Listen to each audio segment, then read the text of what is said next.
Bonjour téléspectateurs de Business 24 Africa, bienvenue à votre émission Emploi et Carrière. Je suis très heureuse de vous la présenter. Je suis en compagnie de notre consultant, il est aussi enseignant, c'est André Kyo. Avec lui, nous allons parler d'un sujet très important et c'est juste après ce générique.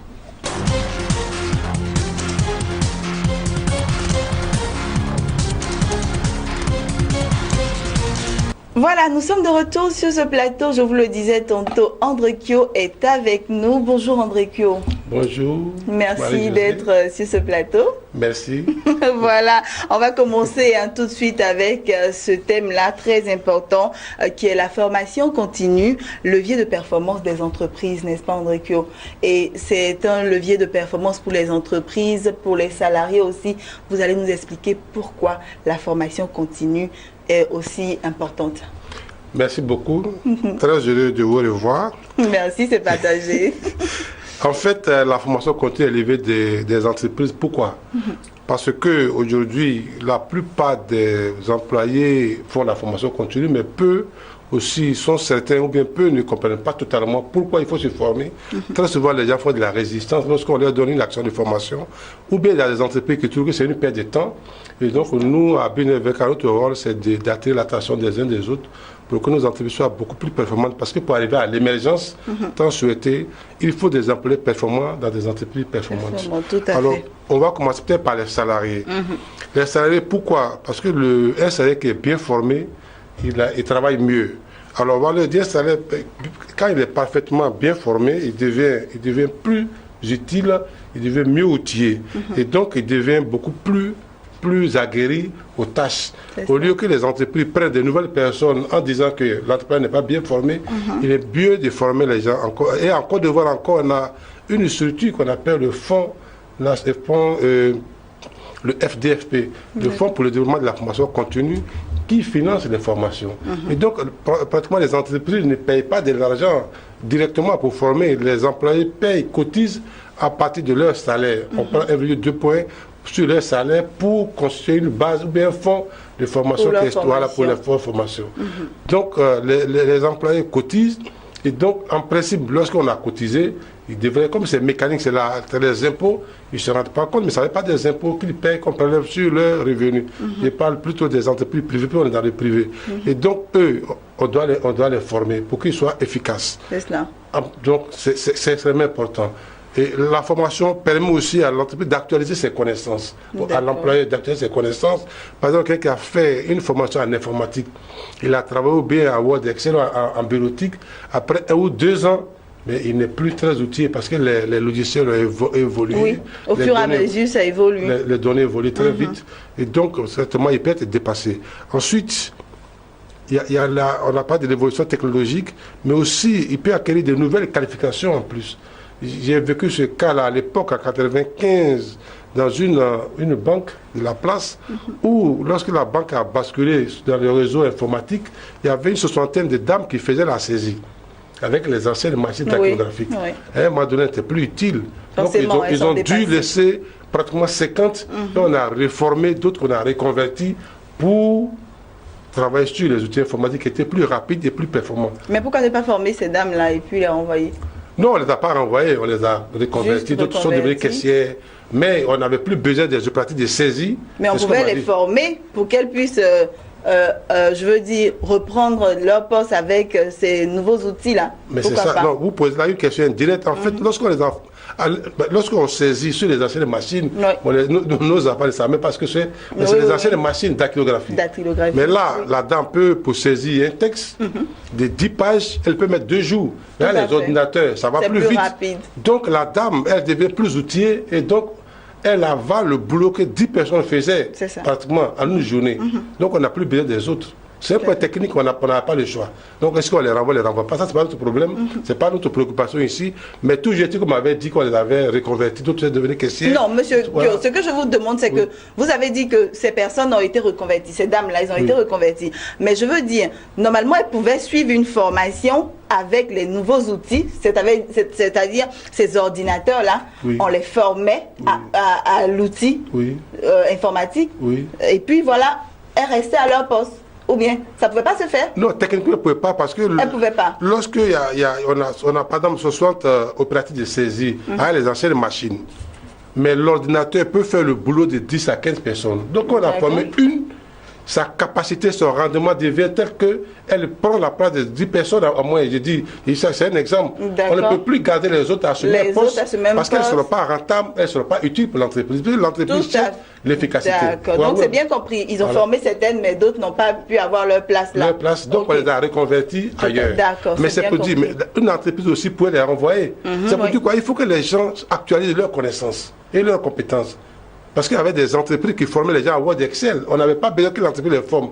Si les dames l'avaient compris ça tôt, elles se seraient formées ailleurs immédiatement. Pour dire qu'aujourd'hui, il y a un danger. Donc, quand tu es dans une entreprise, il faut voir quels sont les risques qui arrivent. Il faut tout le temps se former, il faut tout le temps faire des recherches. Faire des recherches, voilà, pour voir est-ce qu'il n'y a pas de nouvelles méthodes de travail qui arrivent. Est-ce qu'il n'y a pas de nouveaux outils qui arrivent.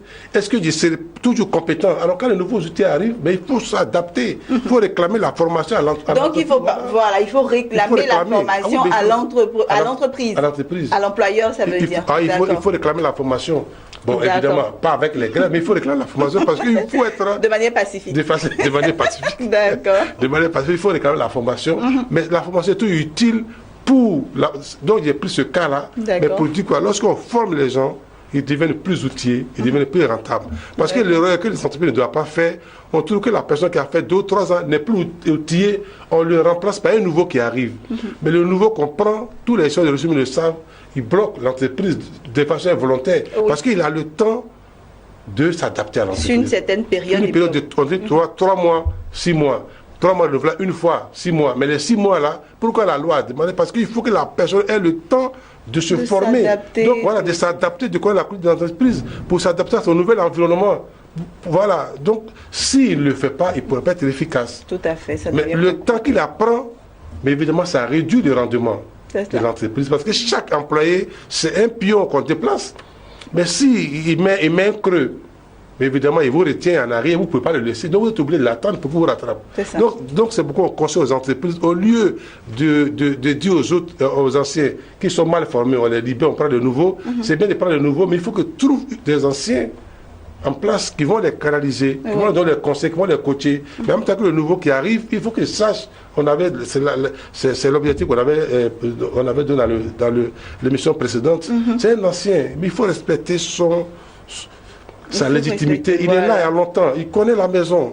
Il connaît des choses que tu ne connais pas. Quelles que soient tes compétences universitaires, tu as fait les HEC, c'est bien. Mais cette entreprise, c'est pas HEC. Il a une expérience de la maison. Et il a une expertise en plus. Voilà, une expertise en plus. Il connaît le DG, il connaît ses collègues, il sait où il faut toucher, il ne faut pas toucher. Tout à fait. Alors si tu ne les suis pas, mais tu vas te mettre en retard. Parce qu'en général, c'est toi qui vas les laisser pour partir. C'est ça. Donc, il y a pris l'exemple de l'adjudant-chef qui est dans l'entreprise. Le commissaire arrive, c'est vrai, il est bien formé, il est outillé, il impacte plus, donc on le nomme chef, mais il ne connaît pas le terrain parce que le monsieur qu'on appelle adjudant, là, il a fait 25 à 30 ans d'expérience. Et les gens appellent pour dire que c'est un exemple juste. Donc un ancien qui est dans une entreprise, à défaut d'être le général de l'entreprise, mais c'est un adjudant, il faut respecter son expertise.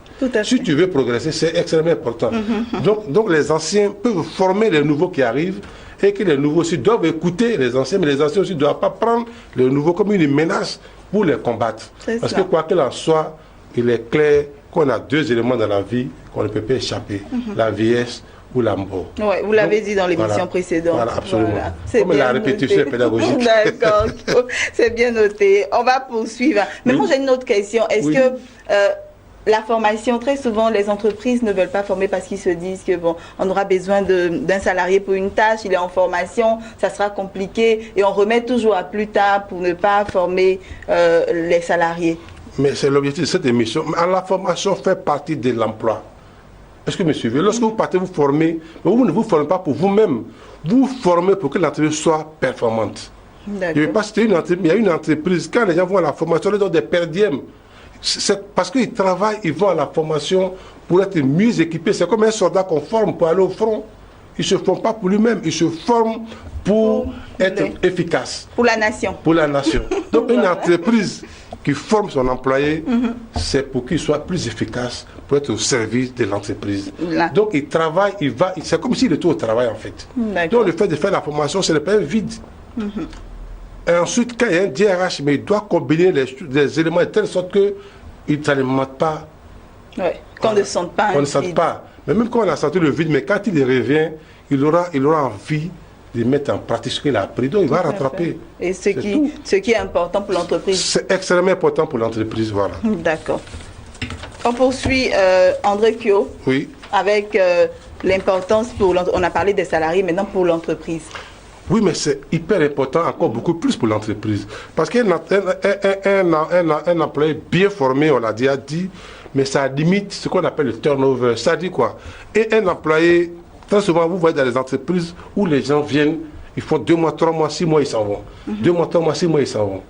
Mais en fait, le patron, parce qu'il gagne, mais au bout de 3 à 5 ans, ça joue sur le rendement de l'entreprise. Surtout que si la personne quitte chez vous ici, va chez le concurrent, il va avec les informations. Ouais. Il va avec les informations de l'entreprise qu'il va utiliser à son compte, mais contre vous, sans le vouloir. Tout à fait. C'est clair. Et donc, les entreprises paient. Donc, évidemment, ça limite le turnover. Mais en même temps, ça permet à l'entreprise d'avoir donc des employés fidèles, qui fidélisent. Parce qu'il y a un employé qui dure dans l'entreprise. Vous vous dites, pourquoi les entreprises font 30 ans de carrière? Il faut que l'entreprise soit fière de dire, moi, j'ai des employés qui ont été gardés pendant 30 ans jusqu'à qu'ils soient à la retraite. Pourquoi prendre des employés qui se promènent, qui vont, parce que l'environnement n'est pas sain. Et c'est important aussi pour l'entreprise, vu que si vous durez 30 ans dans une entreprise, c'est que vous vous sentez bien, très souvent, toute la situation du salarié se porte bien, donc bon, il dure 30 ans. Et ça, c'est au plaisir de l'entreprise. Oui, mais il y a des entreprises, en Côte d'Ivoire ici, qu'il ne faut jamais d'appel à candidature. Mais pourquoi? Parce qu'il y a un recul de père en fils. Tout à fait. Ou bien de mère en fille, ou bien de mère en fils. Parce qu'il se remplace. Quand le papa s'en va, il a eu un bon comportement, mais il met son fils à la place. C'est ça. Il y a eu de hors antenne, mais il y a des entreprises comme ça qui ont des grosses entreprises à Côte d'Ivoire ici, qu'il ne faut pas d'appel à candidature, mais parce que les gens, mais il faut les recrutements. Comment les gens vont pour vivre? Mais parce que, c'est pourquoi quand tu es dans une entreprise, mieux vaut avoir un bon comportement, voilà, une bonne image, de sorte que quand tu t'en vas, tu es capable de proposer quelqu'un qu'on va prendre. Mais si toi tu es là, tu es dans ta bulle, tu fais la bagarre à tout le monde, tu tires l'entreprise par le bas, mais c'est pas très sûr que on prend déjà que tu envoies. Donc quand tu es dans une entreprise, il faut penser à la pérennité de l'entreprise.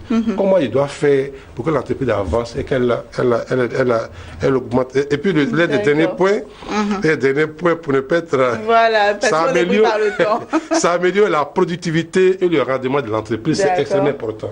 Okay. Donc une entreprise, par exemple une entreprise industrielle qui forme un technicien, mais il devient plus compétent, il va produire plus, il va produire mieux, il aura moins de rébus. Oui. Mais les rébus aussi pour une secrétaire, par exemple, une secrétaire qui saisit un document et qu'elle fait des erreurs, mais vous perdez les papiers, vous perdez l'encre et puis vous détruisez l'ordinateur. Parce que pour saisir un courrier de 10 lignes, si elle a fait 1 heure dessus, au lieu de faire 15 minutes ou 30 minutes, vous voyez que lorsqu'elle travaille plus rapidement et bien, évidemment, vous devenez plus efficace. Donc, la formation, ce n'est pas une perte de temps. Sinon, c'est une perte de temps, l'État ne va pas prendre, et c'est peut-être là, je vais peut-être terminer à cette première partie-là.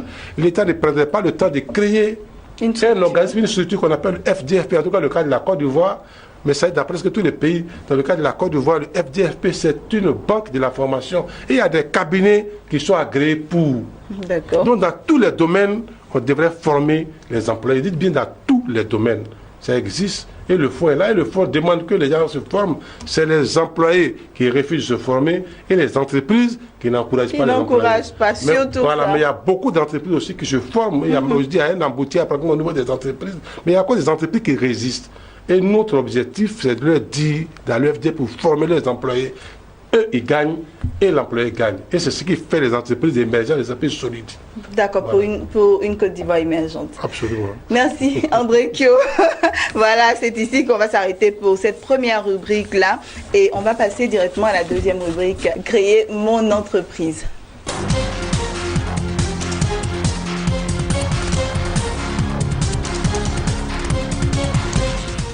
Et voilà, André Kyo, nous sommes de retour sur ce plateau. Nous allons entamer maintenant le dernier virage de cette émission. On va à la troisième rubrique, je veux créer mon entreprise, et puis on va s'intéresser aux 5 principales qualités d'un bon manager. André Kyo, quelles sont les 5 principales qualités d'un bon manager? Mais je voudrais préciser qu'il y a certains constats qui disent qu'il y a 10, il y a d'autres qui trouvent il y a 12, il y a d'autres qui vont trouver 100. Mais nous sommes dans une télé, nous sommes obligés d'être synthétiques. Donc on va prendre, comme on l'a dit, les 5 principales qualités. Ce ne sont que des principales qualités, donc ce ne sont pas des qualités exhaustives. Voilà. Et donc, puisqu'on s'adresse beaucoup aux jeunes qui créent l'entreprise, et même aux moins jeunes, donc lorsque vous créez une entreprise, ce n'est pas évident. Il faut donc avoir un certain nombre de comportements, pas des études qui ont été faites sur 1400 étudiants, les trucs que j'ai, 1440 chefs d'entreprise, on a estimé que ceux qui ont réussi avaient les mêmes qualités, et c'est ce que nous allons faire ressortir dans cette émission. D'accord, allons-y. Si vous me permettez, donc la première qualité, ce n'est pas par ordre, c'est pas par ordre, on a cité comme ça, la première qualité, c'est avoir un comportement exemplaire. Parce que les employés ou bien les collaborateurs travaillent par l'exemple. Si tu demandes aux gens de venir à l'heure et tu viens à 10 h au travail, tu leur demandes de rester à 18 h, quand tu t'en vas à 16 h, mais ils vont partir à 16h05. C'est pas évident de voir. Voilà, c'est sûr qu'ils vont partir à 16h05. Non, tu t'en vas à 16 h, ils vont partir à 16h05. Si tu viens à 8 h, ils vont venir à 7h45. Ou bien à 7h50, c'est comme ça. Donc, parce qu'ils vont travailler par l'exemple. Donc, voilà. Il y a des spécialistes qui ont trouvé que les employés à certains qui aiment tricher, d'autres qui n'aiment pas tricher. Donc, si tu viens en retard, les gens viennent en retard. Monsieur, on n'a pas l'habitude de dire que fais ce que je dis, ne fais pas ce que je fais. Donc, c'est mon entreprise, je viens à l'heure que je veux, mais bon, toi, tu es le travailleur, tu es le demandeur d'emploi, tu dois venir un peu plus tôt. Oui, mais il vient, mais tu n'es pas là pour contrôler. Si tu es arrivé à 8h45 ou à 9h, et l'employé est venu à 8h45, il est venu à l'heure. Tu as quel moyen pour le contrôler? Ah, mais c'est ça. Donc, il faut faire attention. C'est pourquoi très souvent, on met l'accent, il y a peut-être ça, on met l'accent sur l'ambiance de l'entrée, parce qu'un employé peut être là à 7h30 et ne pas faire le boulot non plus. Tout à fait. Il peut être là, et puis si il est démotivé, surtout dans l'enseignement, un enseignant peut faire 4 dans la cour, 4 au cours par exemple, 4 au cours, et puis... Mais il ne fait pas 4 de cours. Il fait 4 au cours, mais il ne fait pas 4 de cours. 4 de cours, tout à fait. S'il n'est pas bien dans la tête, il est là, mais il ne travaille pas, il va avoir tout moyen pour ne pas travailler. Ou bien il donne l'impression qu'il fait le cours, mais en réalité, lorsqu'on voit l'efficacité du cours, on voit qu'il a fait un cours de 1h30 ou 2 heures. Les 2 autres, là, il n'a rien fait d'autre. Donc il faut faire attention. Donc il faut, et c'est valable pour toutes les entreprises. Donc il faut être exemplaire. L'exemplaire aussi, c'est donner le juste prix. Voilà, le juste prix, ça ne veut pas dire quoi? Qu'il faut, parce qu'aujourd'hui, on constate que l'activité économique est difficile pour tout le monde. Et donc, on ne peut pas payer quelqu'un qui mettait peut-être 500 000, lui donne 500 000, mais quand tu l'as promis 1000 francs, mais il faut lui donner les 1000 francs. C'est ça. Voilà, et il ne faut pas, et puis on a parlé tout à l'heure dans la première partie, les parachutages. Tu penses que tu n'as pas de l'argent, mais on voit que tu fais des investissements qui ne sont pas... peut-être pour le compte de l'entreprise. Donc souvent les employés regardent, ils ne disent rien, mais notre rôle c'est de dire, ils ne disent rien, mais tu suivent.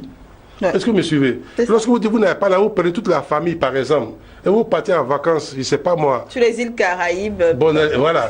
Ou ça vous prend peut-être le billet d'avion, ou dans les voilà, vous achetez de grosses voitures. Mais évidemment, les employés vous regardent et vous suivent. Ils vont murmurer, mais ça va réduire le travail. Tout à fait. Donc c'est ça. Donc notre rôle c'est de leur dire que même s'ils ne vous disent rien, ils vous regardent. C'est pas parce qu'ils ne disent rien qu'ils ne vous voient pas. Donc quand tu dis qu'il n'y a pas d'argent, il faut avoir un comportement de quelqu'un qui n'a pas de l'argent. Mais si tu roules sur de l'or, ou bon, tu donnes l'impression que tu roules sur de l'or, mais les employés vont commencer à dire qu'il a l'argent, il ne veut pas nous payer. Mais s'il ne veut pas nous payer, il va avoir un comportement désordonné. Si vous avez de l'argent aussi, il faut une grève passive. Ne montrez pas que vous n'avez pas d'argent aussi. Si vous non, mais... D'accord, on poursuit avec la deuxième qualité. Bon, c'est juste pour rire, j'espère. Non, mais vous êtes voir l'argent. On dit l'argent n'a pas d'odeur, mais l'argent a odeur. Quand il y a l'argent, il ne peut pas faire autre chose. L'argent n'a pas d'odeur, mais quand tu as de l'argent, ça se sent. Ça se sent. Donc, on va savoir que tu as de l'argent de toute façon. Et puis, quand l'entreprise a l'argent, tout le monde va... Parce que les gens sont en entreprise. Donc, ils vont voir que le chiffre d'affaires augmente. Puisque le comptable va savoir que le chiffre d'affaires augmente. Le comptable, là, ce n'est pas quelqu'un qui est quitté. Ce n'est pas moi. Sur la Lune, il est dans l'entreprise. Donc, il va donner les fonds va fuir. Et les gens sauront forcément. Donc, vous ne pouvez pas cacher tout. Voilà, c'est pourquoi aujourd'hui, il y a des entreprises qui sont développées. Les entreprises font leur bilan et ils publient ça dans les journaux pour que tout le monde voit combien ils ont gagné, combien ils ont perdu. C'est extrêmement important. Pas un employé. Je prends souvent l'exemple qui sont à la maison. Quand vous donnez l'impression que vous êtes trop riche, les enfants vous demandent ce que vous n'avez pas. Mais il faut leur dire la vérité, j'ai eu 1 million, voilà ce que j'ai eu, voilà comment on va partager. personne viendra vous demander de lui acheter ce que vous ne pouvez pas payer.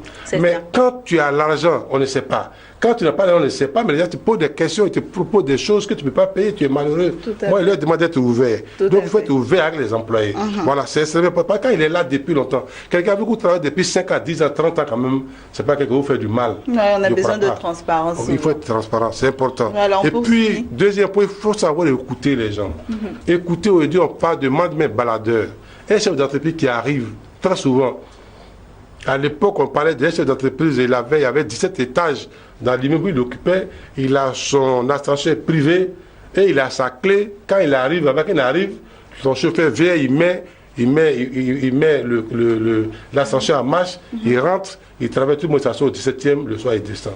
Mais les employés font des grèves sauvages, ça s'est passé en Côte d'Ivoire ici. Et il y a un autre qui est venu, il a appris que le un baladeur, il va chez les gens, il cause avec eux, il y a les réunions, il fait des visites surprises.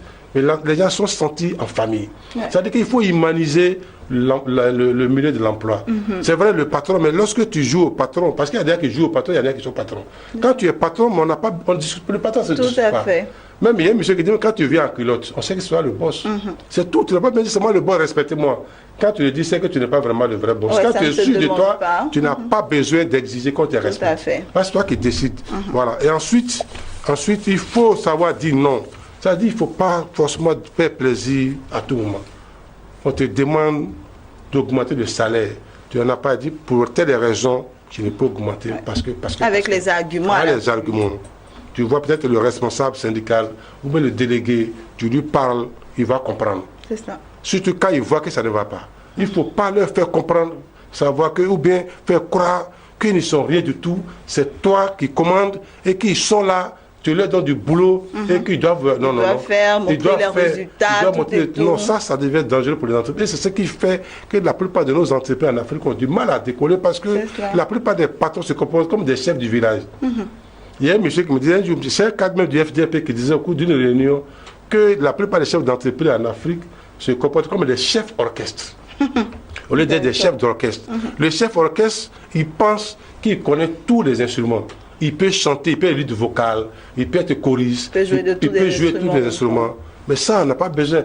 Un chef d'orchestre, il dirige l'orchestre. Diriger, c'est prévoir, c'est contrôler, c'est gérer, c'est manager. Mais lui, non, tu n'es pas censé tout savoir dans l'entreprise. Tout à fait. Donc quand tu es chef d'entreprise, ça ne va pas, tu sais tout. On dit très souvent que le bon chef, ce n'est pas celui qui sait tout faire, mais celui qui sait faire le boulot aux autres, c'est tout. Donc tu dois leur dire, faites ça, faites ça. Donc chacun a son canevas de travail, à sa fonction, à ses tâches qui sont bien réparties. Il est à l'intérieur du travail, toi tu contrôles. Tu ne peux pas tout savoir. Le bon chef, c'est celui qui a la capacité de contrôle et ce n'est pas celui qui sait tout faire. D'accord. Très souvent, ça ne marche pas. Par exemple, si tu es un bon chauffeur, tu as créé tu as une société de transport. Mais tu es un bon chauffeur, mais tu n'es pas un bon comptable. Tu n'es pas un bon informaticien. Tu n'es pas une bonne secrétaire. Tu ne peux pas être tout à la fois. Donc, tu as besoin d'une équipe pour t'entourer. Et un grand chef, un chef qui est fort, c'est celui qui s'entoure des collaborateurs forts. Tout à fait. Ce n'est pas celui qui est fort tout seul. Voilà, quand tu es fort tout seul, ça ne marche pas. Et un des points aussi, savoir, il faut recadrer. Il faut recadrer les gens. Et il faut sanctionner, mais sanctionner, ça ne veut pas dire forcément dire que ce n'est pas bon. Non, il faut lui dire, cette fois-ci, Marie-Josée, tu as bien travaillé. J'ai aimé ce boulot-là. Mais est-ce qu'on ne pourrait pas faire comme ça? Ça ne serait pas mieux. Un patron qui parle comme ça, les employés sont beaucoup plus ouverts, ils travaillent. Surtout quand vous travaillez les cadres. Les cadres, très souvent, les cadres supérieurs n'aiment pas trop qu'on les canalise. Quand tu les canalises trop, tu ne les donnes pas la possibilité de s'exprimer, mais ils démissionnent très souvent parce que ce n'est pas forcément un cas supérieur, ce n'est pas forcément l'argent qui le motive. Ce qui le motive, c'est la reconnaissance de ses compétences, la reconnaissance de son mérite. Et cela passe par une délégation de pouvoir. Mais si tu lui donnes un mandement directif, ça ne marche pas. Et donc voilà, ce sont ces éléments-là. Et puis savoir motiver, fédérer ses troupes. Mais un chef d'entreprise, il est un peu comme le général d'armée. Un bon général, c'est celui-là même qui dirige son équipe. Il leur dit, allez-y, ils vont partir. Donc ce n'est pas que toi, tu vas aller forcément, mais tu peux leur dire, allez, puis tu leur demandes et te rendre compte. Ça doit être mécanique. Délègue tes pouvoirs. Tu dois déléguer les pouvoirs avec un pouvoir de contrôle. Tout à fait. Parce qu'il faut contrôler, ça ne va pas te la laisser. Non, il faut le contrôler. Donc, de temps en temps, s'il ne vient pas, tu vas lui dire, viens me rendre compte. Mais en principe, un bon cadre qui est bien formé, il sait qu'il doit rendre compte à son chef. On n'a pas besoin de lui demander. Il doit faire un compte rendu verbal ou un compte rendu écrit, pratiquement. Tous les jours, bien par semaine, bien par mois, voilà. Donc bon, on va vite. Mais nous sommes en télé. Ceux qui ont des questions à poser, on leur demande toujours de nous écrire sur nos mails. De nous appeler, voilà. Tout et tout, pour avoir les réponses qu'il faut. Que André, il est là, il est disponible. Vous pouvez appeler, vous aurez les réponses qu'il faut, n'est-ce pas, André? Oui. Voilà. Je vais être disponible, donc il n'y a pas de souci. D'accord, donc André, on va conclure. Hein. Oui, absolument. Nous sommes à la fin de cette émission. C'est dommage, c'est déjà arrivé. Vite, mais voilà, donc on va conclure. Hein. Comme on dit très souvent, même les plus belles fleurs ont des épines. Ne dure pas. Il faut savoir s'arrêter pour savoir se retrouver. Tout à fait, c'est bien dit. Mais absolument non, mais je vais dire encourager, ou bien dire merci d'abord à ceux qui nous appellent au 90 070 pour participer au jeu. Ils sont très nombreux, nous disons merci. Et leur demande de continuer pour l'accord de bourse, c'est la rentrée. On veut vraiment, entre guillemets, se départ des bourses pour leur donner, parce que si ça reste à nous, ça ne servira à rien. Voilà. Peut-être les porteurs, on peut les garder. Il faut qu'ils prennent, il faut qu'ils appellent. Pourquoi les aides? Parce que les écoles coûtent cher. C'est ça. Les écoles coûtent cher. Les universités coûtent 1 million, 1 million 500 000, 2 millions. Tout le monde n'est pas payé. Ce monsieur nous a donné des bourses d'études d'une valeur de 2 millions. On en a beaucoup, on a déjà donné certains. Il reste encore d'autres et que nous allons encore distribuer. Donc il faut qu'ils continuent d'appeler pour qu'avant la fin de ce mois, on finisse avec les bourses d'études et qu'on passe à autre chose dans le jeu. Voilà. Donc il leur dit déjà merci pour ceux qui nous ont appelés et ceux qui hésitent encore, mais ils voient les autres qui témoignent. D'accord. C'est bien noté, André Kyo. Merci d'être passé sur ce plateau et puis merci de nous avoir enseigné, de nous avoir donné tous ces conseils-là. Je suis sûre que les téléspectateurs en feront bon usage. Voilà, quant à moi, je vous dis au revoir et puis à très bientôt sur Business 24 Africa. Merci.